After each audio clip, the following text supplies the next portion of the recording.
Senator from Rhode Island. Thank you, Mr. President. It has been a sorry spectacle for Americans to witness what the polluting industries are doing with the full connivance of the Trump administration to the Environmental Protection Agency, an agency that enjoys broad popularity among the American people, but is obviously a thorn in the side of big polluters who make very big campaign contributions and therefore have inordinately big influence here in Congress. The creep show parade of nominees to the offices responsible for protecting the public's health at EPA is nothing short of astounding. It is an array of cranks, charlatans, hacks, lobbyists, toadies, in really unprecedented measure in the history of our country. It seems that at this point, the key and only credential for appointment to the Environmental Protection Agency is that you are reliably pro-industry and reliably anti-public health. We are facing a nomination for one of these characters. His name is William Wehrum. He was previously nominated to the EPA Office of Air and Radiation in 2006, but even back then his record was such a scandal that the Whitehouse withdrew his nomination. Now that was 2006, that was before Citizens United, that was before the flood of political power to the big polluting industries, and now on this new political field, he's back, he's just as bad, and there's no hint that the Trump administration has any indication of withdrawing his nomination. He has a real problem dealing with environmental issues. And it relates, I think, to his record. Mr. Wehrum, in recent years, has represented industry in 39 federal appellate cases opposing cleaner air protection. He's 39-0 in terms of taking the side of industry against clean air protections. 31 of those cases involved lawsuits against EPA. So he will now be defending and judging cases of the type that he brought against the EPA on behalf of industry. Again, not one of these cases argued for better clean air protections. Many of them questioned air toxic standards that had been established by EPA, and some of the lawsuits were against rules that had to be rewritten by the Obama administration when EPA failed to follow the Clean Air Act, when a rule was thrown out by the courts for failing to be true to the law. So this is not a great moment for the integrity of government in this particular case. When you ask Mr. Wehrum questions,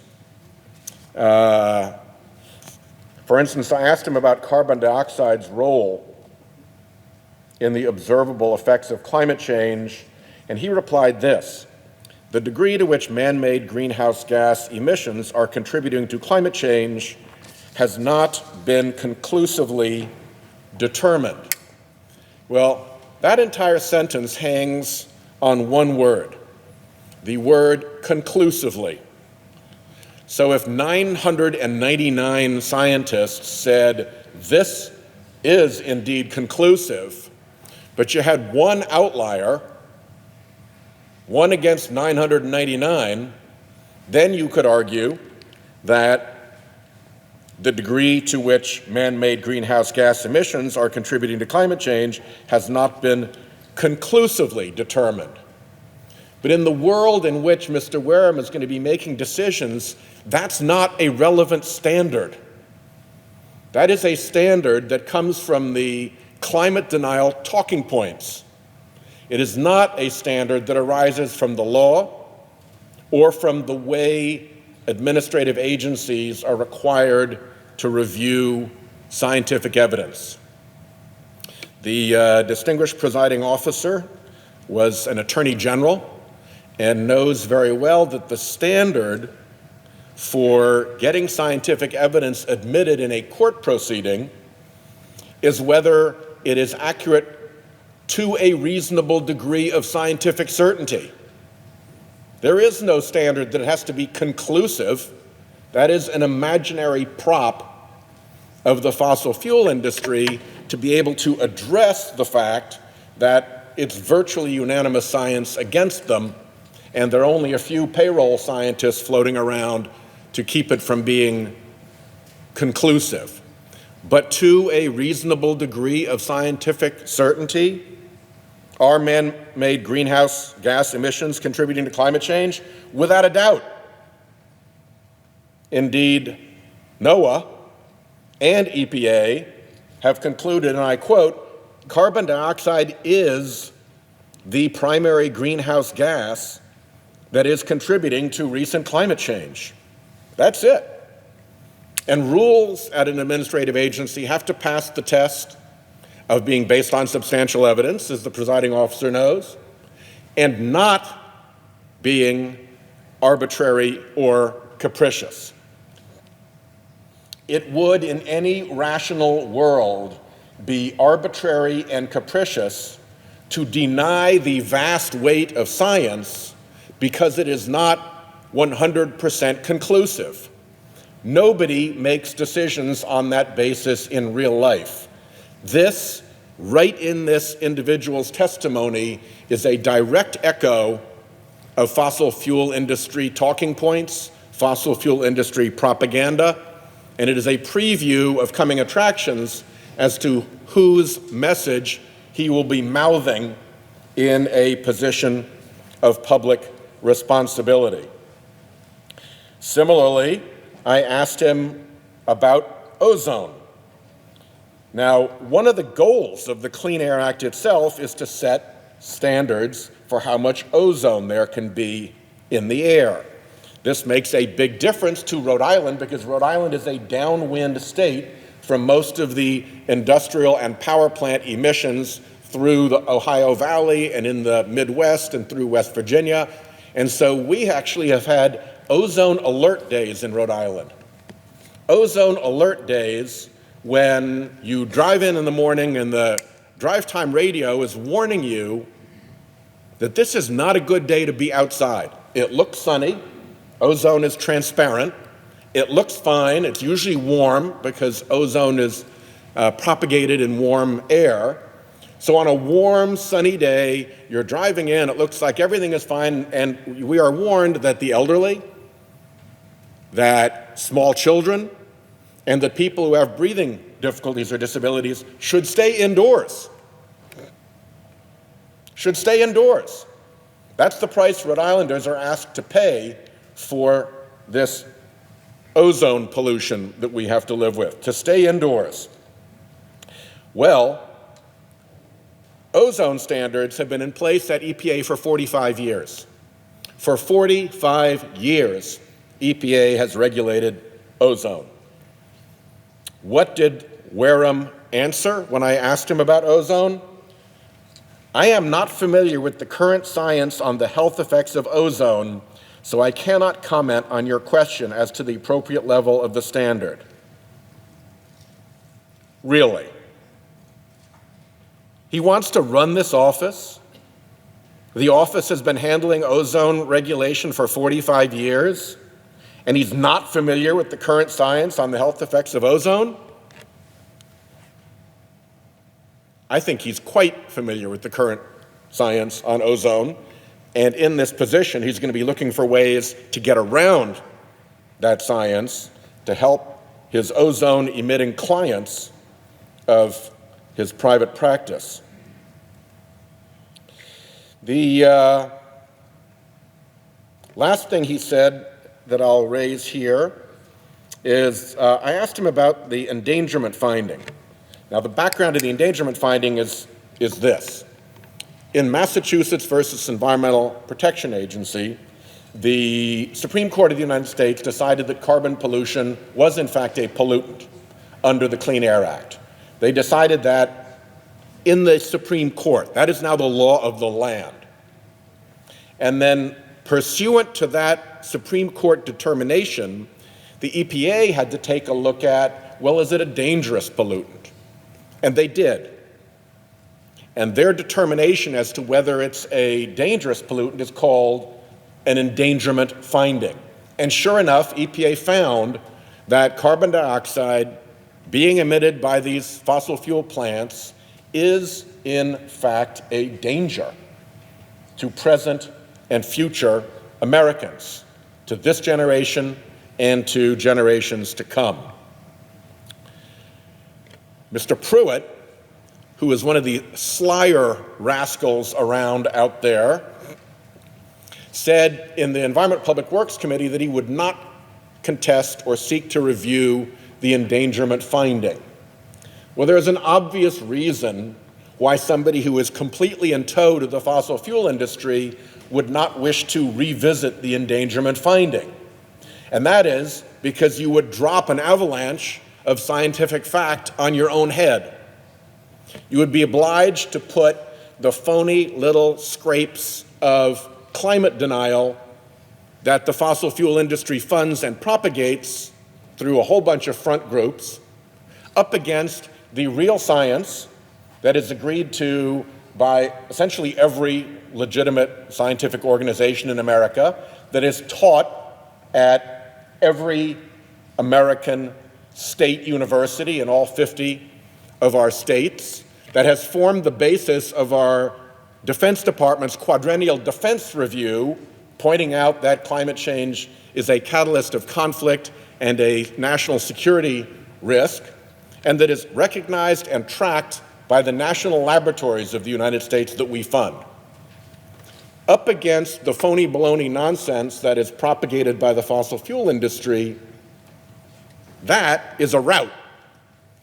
And of course, the last thing the fossil fuel industry wants is a fair contest in a fair and factual forum between the real science and their phony science denial. So of course, Pruitt doesn't want to kick that fight off, and therefore he's now stuck with the endangerment finding. So I asked Mr. Wehrum about the endangerment finding, since it is a finding related to greenhouse gases, which are subject to the Clean Air Act, which would be his responsibility in this position at EPA. He said, I currently do not have a view on the endangerment finding. Well, I bet he had a view when he was being paid by the Rubber Manufacturers Association to consider emissions of carbon dioxide. I bet he had a view when he was being paid by the American Forest and Paper Association. And I'm pretty sure he had a view when he was being paid by the American Petroleum Institute.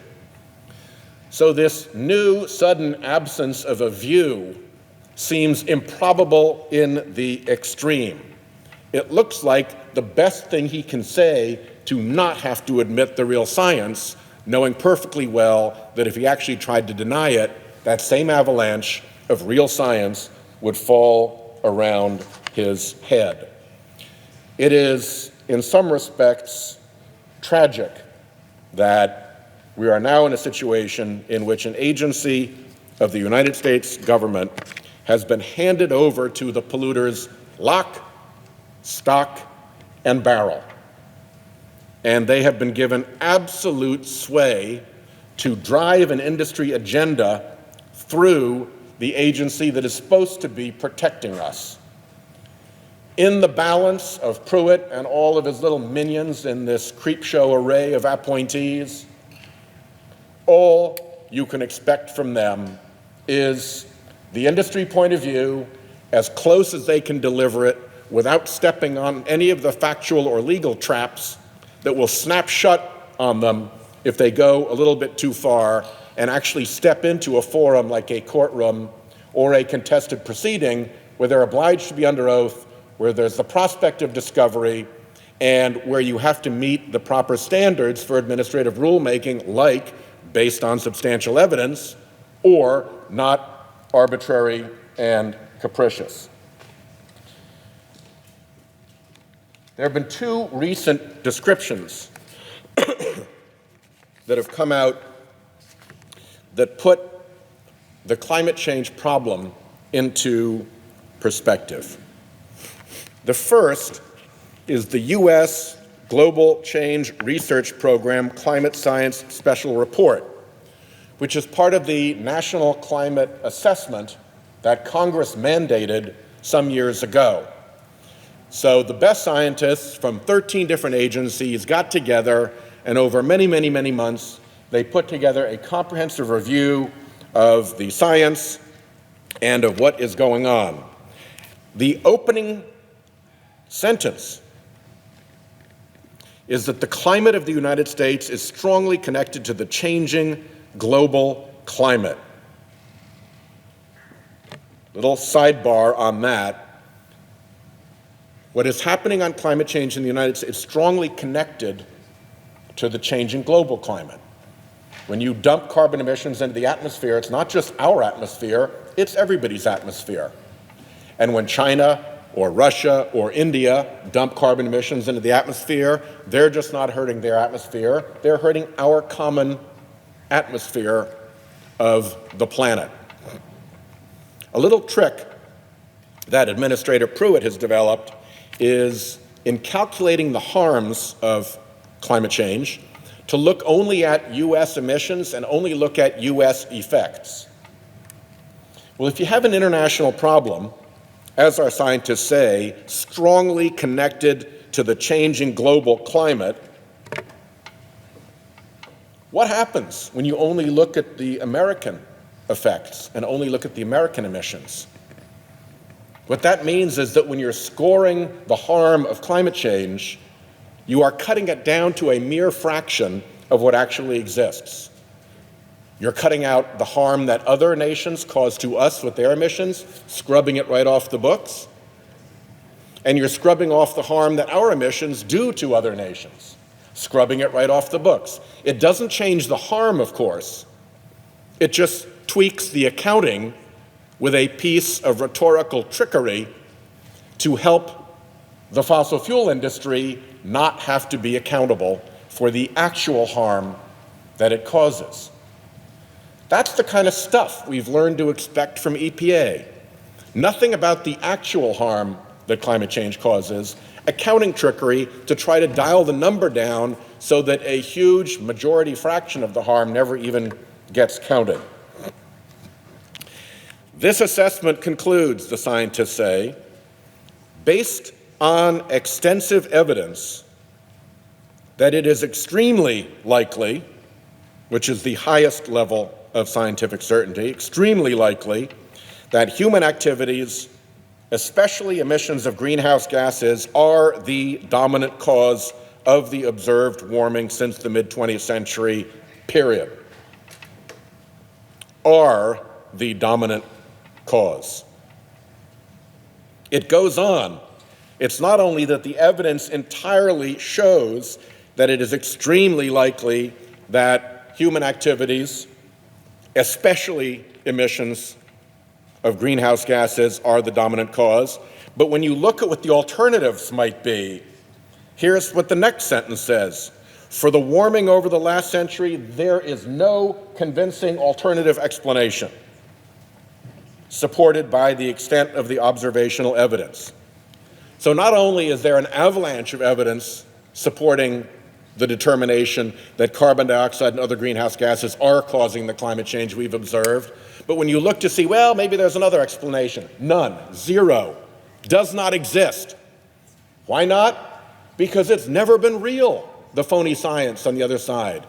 It's always been propaganda. That's why it's featured on talk shows instead of peer-reviewed scientific publications. That's why it comes through phony industry front groups like the George C. Marshall Institute rather than real scientific organizations. We have known that for a long time. I see that another speaker has come to the floor, so let me conclude with the recent statement just in the last few days of the Pontifical Academy of Sciences. One of the strongest voices for addressing climate change has been Pope Francis. Pope Francis not only sees it as a real problem for our planet and for our care of God's creation, but he also sees it as a justice issue, as a moral issue, that the wealthier societies are degrading the quality of life in poorer societies, shifting costs and harm to them that they are much more vulnerable to than we are in a cocoon of wealth and air conditioning and supermarkets and all of that. And he has been a remarkable voice for this. And one of the things that he did was to set up this panel to take a look at climate change and what it means for the planet. The document is called Declaration of the Health of People, Health of Planet, and Our Responsibility of Climate Change, Air Pollution, and Health Workshop. And here is its opening statement, what it calls the statement of the problem. With unchecked climate change and air pollution, comma, the very fabric of life on Earth, comma, including that of humans, comma, is at grave risk, period. You align the science that comes through the National Climate Assessment. You align the universities of our great country, the national labs of our great country, the military experts in this area in our great country, and now this international body pulled together by Pope Francis, and they all come to the same place. It's just here in Congress where the fossil fuel industry, through massive amounts of political spending, has shut down responsible conversation about this problem, that there's any window for the climate denial to creep back in. And of course, the ability of this administration, in tow to the fossil fuel industry, to stick climate-denying fossil fuel operatives into positions of public responsibility. It is a disgrace, and the fact that this body cannot stand up to them, cannot find patently conflicted, patently unqualified nominations to be beyond the pale for us, is a terrible testament as to how the power of the fossil fuel industry has corrupted our ability to perform our function in the Senate. With that, I yield the floor.